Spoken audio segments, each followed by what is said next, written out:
بيحصل لو بدأت تبني كوبري من ناحيتين ولما تيجي توصلهم في النص يطلعوا مش راكبين على بعض بالظبط. ده فعلا حصل في ماليزيا في سنة 2008. الصين كانت بتساعد في بناء كوبري بيانانج التاني، كوبري ضخم طوله حوالي 14 متر، ولما الناحيتين قربوا يتقابلوا في النص الاتجاهات كلها كانت ماشية تمام من الشمال لليمين، لكن كان في فرق بسيط في الارتفاع، حوالي بوصة واحدة بس، يعني قد صباعين كده.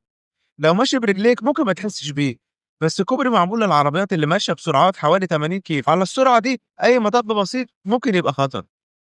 بس المهندسين كانوا أذكى من كده، بدل ما يحاولوا يضغطوا الكوبرين على بعض حولوا جزء من الكوبري لتانك مية ضخم، ضخوا حوالي 150 ألف كيلو مية في الجزء العلوي وحوالي 100 ألف كيلو في الجزء التاني.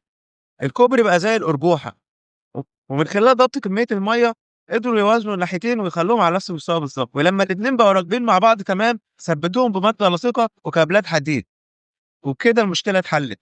النتيجة إيه بقى؟ وصلة ناعمة زي الإزاز. وأخيرًا لو عجبك الفيديو اضغط لايك وشير وتابعني وانتظر المزيد. شكرًا.